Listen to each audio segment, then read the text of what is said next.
Mission करो मना जाए, हमने सुना कि ये 1845 में आया था, लेकिन इसके भी बहुत पहले ईसा मसीह के मृत्यु के कुछ ही दिनों के बाद 35 ईस्वी में उनकी मृत्यु हुई थी और 52 ईस्वी में भारत का जो केरल राज्य है उसमें पहले ईसाई प्रचारक का आगमन हुआ था सेंट थॉमस के रूप में।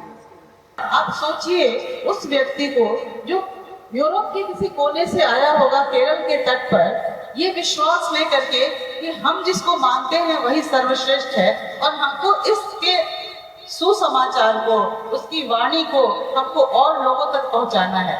तो आज हम अगर यूरोप से आना चाहें तो भी कितनी मुश्किल का बात होता है। उस समय 52 ईस्वी में अगर वो आया होगा तो कितना मुश्किल उसको हुआ होगा, किस तरह से अपने जान हथेली पर रख करके वो इसी विश्वास के बदौलत आया और उसने इस फेथ का, इस विश्वास का यहाँ के लोगों में प्रचार किया।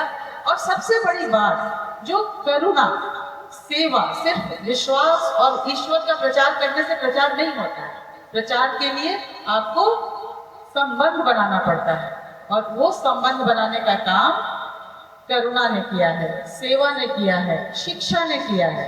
कि हमने ये नहीं सोचा कि हमारा जो हॉस्पिटल बनेगा उसमें सिर्फ उन्हीं लोगों का इलाज होगा जो हमारे मत को मानते हैं।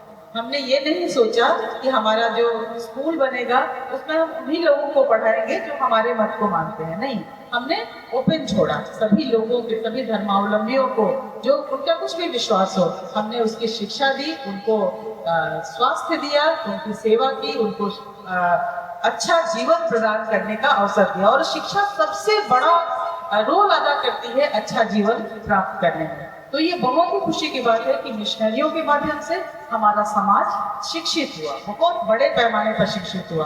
और सिमडेगा में चूंकि ये बहुत पुरानी परंपरा है, यहाँ पे उनके पैर बहुत पहले पड़ गए हैं, तो हम देखते हैं कि ज्यादातर लोग यहाँ पे शिक्षित है। जनता दरबार में हम बैठते हैं तो बूढ़ी महिला भी आती है तो वो खुद से एप्लीकेशन लिख के लाती है और वो मेरे लिए इतना मतलब भावुक करने वाला क्षण होता है कि जिसको देख करके नहीं लग रहा है कि वो पढ़ना जानती होगी, उसकी गरीब है, उसका चाल ढाल वैसा नहीं है, लेकिन वो लिखना जानती है, वो सिग्नेचर भी करती है, वो एप्लीकेशन भी लिखती है। और जैसे ही हम शिक्षित होंगे, हम न सिर्फ अपने अधिकारों के प्रति बल्कि अपने कर्तव्यों के प्रति भी उतने ही जागरूक करेंगे।